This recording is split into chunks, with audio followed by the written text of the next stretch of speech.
یہ پارلیمنٹری جو ٹیکٹکس ہوتے ہیں یہ باقاعدہ ایک باکسنگ کی طرح آپ کو رولز ہیں اس کے. نہیں، آپ جو آج آرگومنٹ دے رہے ہیں، آپ کل عمران خان صاحب کی بات کو انڈورس کر رہے ہیں کہ یہ تو ڈرامہ کر رہے ہیں پارلیمنٹ کے اندر بیٹھ کے. اور وہ کسی ایک پہلو میں مطلب آپ کہہ رہے ہیں یہ تھا کہ یہ کیا ڈرامہ لگا رہے تھے کہ جی اڈیالہ آ رہے ہیں. اب ٹائم کی شارٹیج میں سوال پہ ٹائم پہ آ جائے کر. اب بنیادی مسئلہ یہ اٹھ رہا ہے جو بہت میری دانش میں ایک نقصان پہنچائے گا پاکستان تحریک انصاف کو. دیکھو ان کو ہرگز جو ہے عدالتی طور پر اگر یہ اسٹے آرڈر لے لیں کہ ہاں جی جب تک فائنل سپریم کورٹ تک یہ نہیں جاتا عدالت کے ذریعے کبھی یہ نائل ہوئے ہیں، یہ سیٹ خالی ہوئی ہے نہیں، تو آپ ہر صورت میں کاغذات نامزدگی بھی داخل کروائیں اور ڈٹ کے الیکشن لڑیں. اب میں یہاں آپ کی اطلاع کے لیے صرف عرض کرتا چلوں، جو ابھی تک کی اپڈیٹ ہے یہ پروگرام کے اسٹوڈیو میں آنے سے پہلے تک کچھ لوگوں نے پی ٹی آئی کے لوگوں نے کاغذات نامزدگی جمع کرایا، جیسے بچر صاحب کی زوجہ نے اور ان کی بیٹی نے. تو اس طرح کے لوگوں نے کہا، سنا ہے ذرائع کہتے ہیں کہ وہ واپس لے لیے گئے، کہا کہ اب واپس لے لیں. تو یہ کنفیوژن نہیں کہا انہوں نے لے لیے ہیں یا نہیں؟ کچھ نے سنا لے بھی بھی گئے.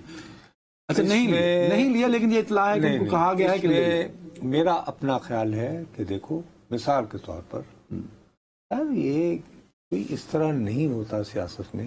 بچر صاحب ایک باقاعدہ بڑے سبسٹینٹیو میجورٹی سے، مجھے ایگزیکٹ 94,000 سر 94,000 کی میجورٹی سے جو شخص جیتا ہو اور وہ ایک سیاسی خاندان وہ ایک سیاسی خاندان سے تعلق رکھتے ہیں. سیاسی خاندان جو ہے وہ اپنے آپ کو کبھی حلقے سے باہر نہیں رکھتا. ہمارے ہاں یہ معجزے کبھی کبھار ہوتے ہیں، جیسے 1970 میں ہوا تھا کہ کھمبا بھی کھڑا کیا تو پیپلز پارٹی جیت گئی 1970 میں. ہاں 8 فروری. لیکن بعد میں بات وہیں آتی ہے کہ سو کالڈ الیکٹیبلز ہوتے. اب بچر صاحب نااہل ہو جائیں اور وہ کاغذ بھی جمع نہ کروائیں. کیا آپ مجھے بتائیے کہ بچر صاحب جس قسم کا ان کا جو خاندانی بیک گراؤنڈ ہوگا کیا وہ اپنی بیوی یا بہن کو سامنے لائیں گے؟ ہم ناصر چٹھا میں جانتا ہوں بہت قدامت پسند آدمی ہے.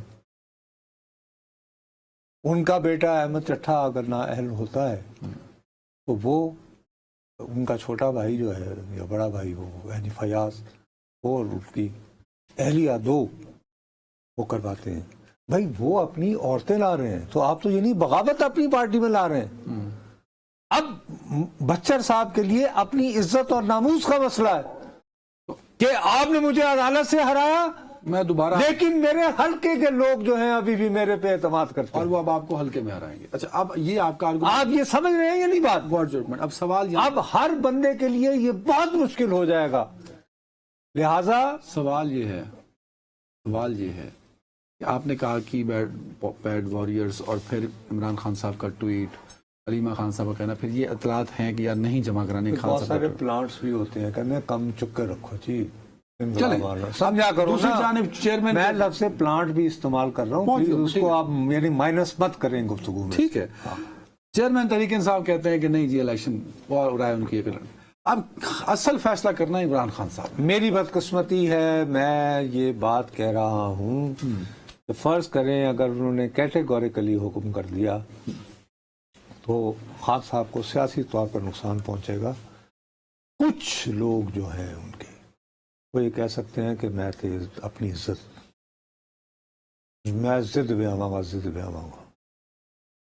آپ کا حکم اپنی جگہ ٹھیک ہے، مجھے عوام مسترد کرتے ہیں فائن، میں نے آپ کا حکم نہیں مانا.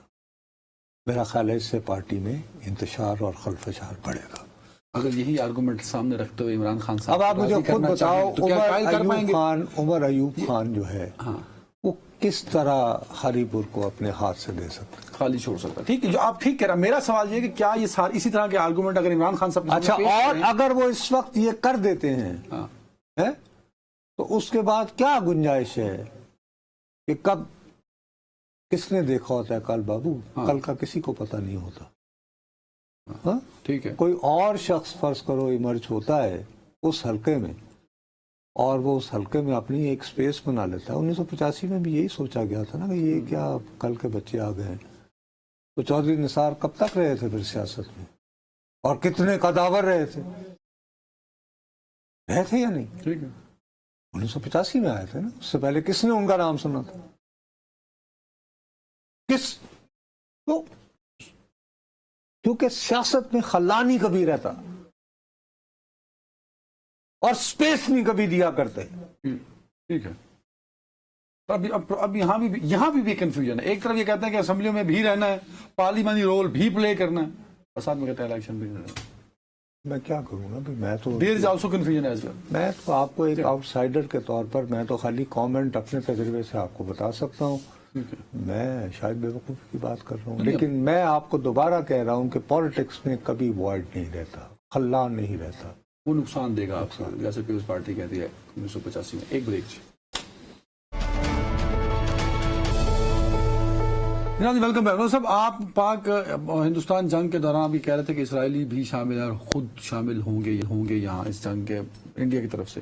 آج نیتن یاہو سے کہیں سوال ہوا تو اس نے اس بات کی مزید تصدیق کر دی. انہوں نے کہا سوال نہیں ہوا, وہ ایک انڈین گیا ہوا ہے آج کل وہاں پہ, تو اس کی وہاں پہ کوئی گفتگو وغیرہ ہوئی ہے جس پر انہوں نے تصدیق کر دی نیتن یاہو نے کہ یس آپریشن سندور میں میرے ہتھیار. اب بات یہ ہے کہ بھائی وہ کوئی اس میں کوئی انکشاف نہیں ہے. وہ اگر اس کے بارے میں فخر محسوس کر رہا ہے تو بھائی پھر جنگ کیوں بن گئی؟ انہوں نے یہ بھی کہا کہ میرا بھی دل کر رہا ہے کہ میں انڈیا جاؤں.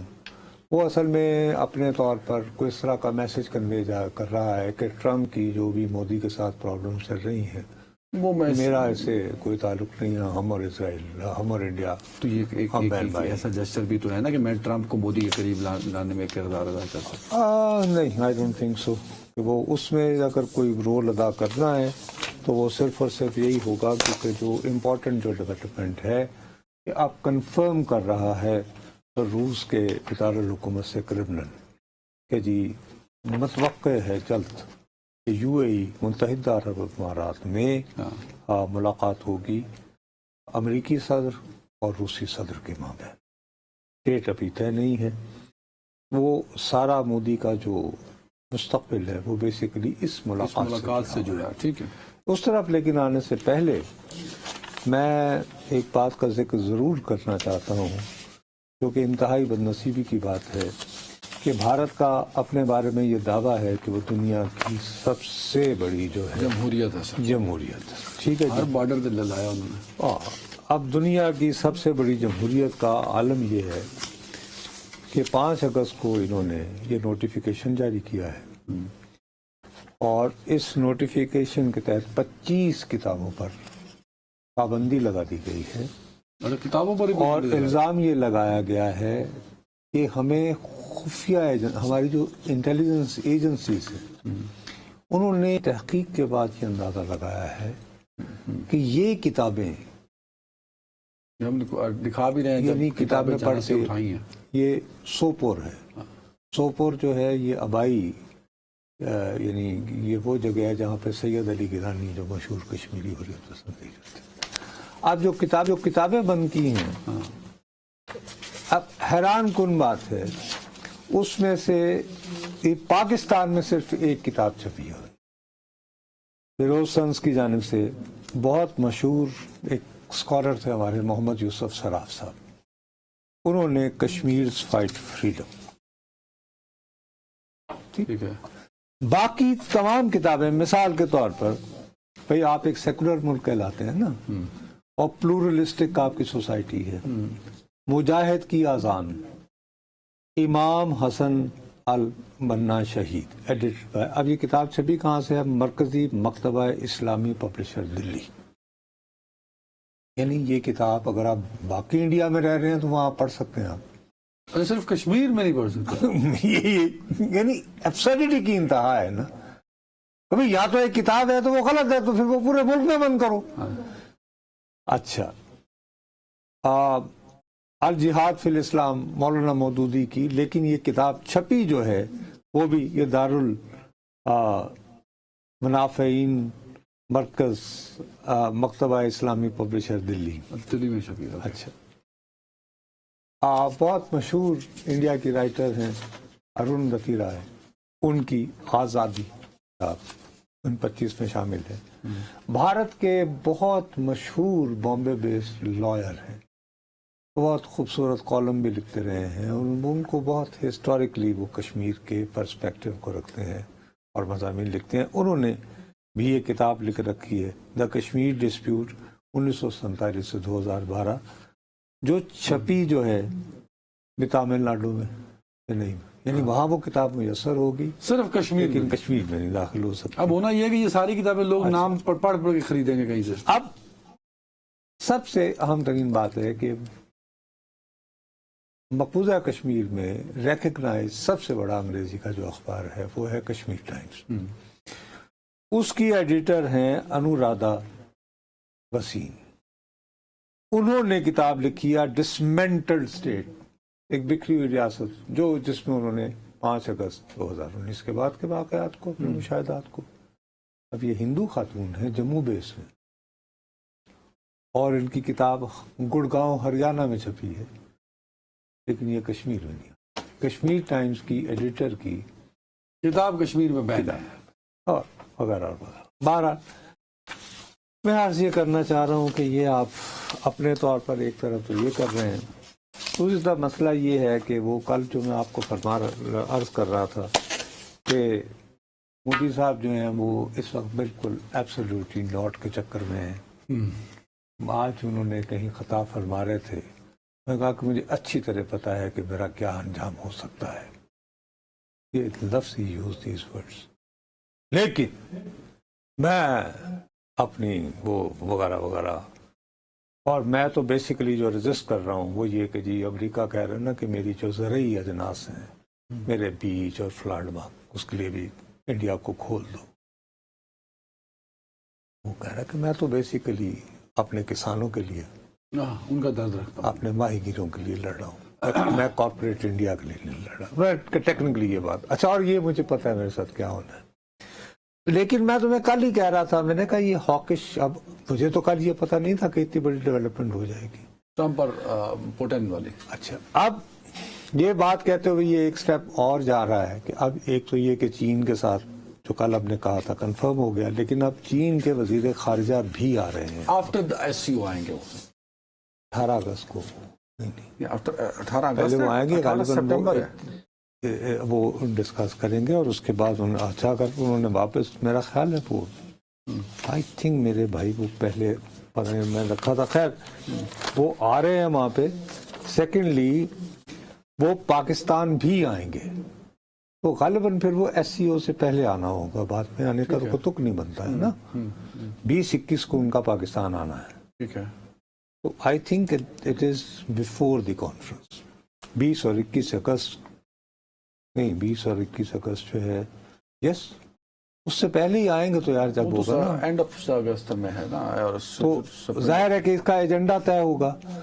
اب باقاعدہ یہ اسٹریٹجک گیم یہ کھیل رہے ہیں کہ جی ایک اب انہوں نے ایک نئی ٹرم نکالی ہے, رکس, RIC, R for Russia, I for India, C for China. اچھا, نئی تنظیم بنا لگے. نہیں, کبھی ہم تینوں مل کے کچھ, وہ برکس یعنی برازیل تو ہے, لیکن برازیل وہ بہت دور ہے نا لاطین امریکہ. ادھر یہ ہے کہ چین اور روس تو بہرحال ہمسائے ہیں ایک دوسرے کے, اور بھارت بھی چین کا ہمسایہ ہے. اچھا, چین اور بھارت کی آبادی بہت زیادہ ہے.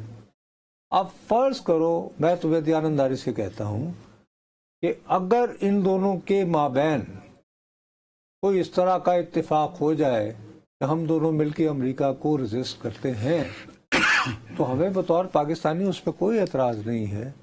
یار ایک تو سب سے پہلی بات یہ کہ چین ہمارا دوست ہے, وہ یقیناً ہمیں ابینڈن کر کے بھارت کے ساتھ دوستی تو نہیں کرے گا نا. دوسری بات یہ ہے کہ یہ اپنے معاملات میں الجھے رہے, اور ہم دریں اثنا ہمیں اگر جو ایک سپیس مل رہی ہے کہ ہم امریکہ کے اندر اپنی مصنوعات کے لیے منڈیاں تلاش کریں, ٹریڈ انویسٹمنٹ والے ہمیں اس پہ ہم اپنا, ہمیں کیا, ہم کو پرائی کیا پڑی, اپنی نبیڑ تو. یہی بات ہے نا. دوسرا میں تمہیں کہا تھا, میں نے کہا یار بات سنو میری, ڈپلومیسی میں کبھی بلیک اینڈ وائٹ چیزیں نہیں ہوتی ہیں. دیکھو جہاں پہ کارپوریٹ انڈیا جو ہے وہ بڑا ہے, اب جیسے بڑے بڑے اس نے آرڈر دے رکھے ہیں بھارت نے امریکہ سے، تو امریکہ کی بھی دیکھو ٹرمپ کا بنیادی مقصد وہ کیا کہتا ہے، وہ یہ کہتا ہے کہ جی میرے ہاں انڈسٹری لگنی چاہیے، میری چیزیں خریدو۔ اب جیسے اس نے ساؤتھ کوریا کو کہا، اس پہ پہلے اس نے بڑی لگا دیا ٹیرف، تو سعودی عرب اس نے بھی ساؤتھ کوریا نے کہا کہ ہم تمہارے ہاں اتنی انویسٹمنٹ کریں گے، اس نے 10% کم کر لی۔ اب فرض کرو اس کا روس کے ساتھ کسی نہ کسی طرح کا مکمکا ہو جاتا ہے، ہاں تو اس کا تو نہیں فائدہ۔ تو اس میں یہ کہے گا کہ اچھا ٹھیک ہے۔ اچھا لطیفہ یہ ہے کہ بذات خود وہ بھارت کو سب سے زیادہ اس وقت تم جو ہے نا جس پہ تل ملائے ہوئے سارے، کہ چین جو ہے وہ بھارت سے تقریباً دگنا تیل خریدتا ہے، اس کا کہتا ہے نہیں وہ 3 مہینے ابھی تک ہوئی۔ اب میں وہ ایکسٹینڈ بھی کر دیا نہیں، بڑی سمپل سی بات ہے، اس کی ریزن ہے کہ چین نے اگر اپنے وہاں سے یہ جو چپ اس کو بنانے میں استعمال ہوتا ہے وہ بھیجنا چھوڑ دی، تو ان کی وہ جو اے آئی جو بنانا چاہ رہا ہے اور یہ سب فرق بیٹھ جائے گا، تو لیوریج جو ہے وہ چین کا ہے۔ سو ایک بڑا roll on diplomatic front Pakistan اگر ادا کرنا چاہے اپنے بینیفٹ کے لیے کر سکتا ہے، بٹ عقل مندی اور دانش مندی کا ثبوت دینا ہوگا ڈپلومیٹک فرنٹ پہ۔ خیال رکھے کہ ناظرین، اللہ حافظ۔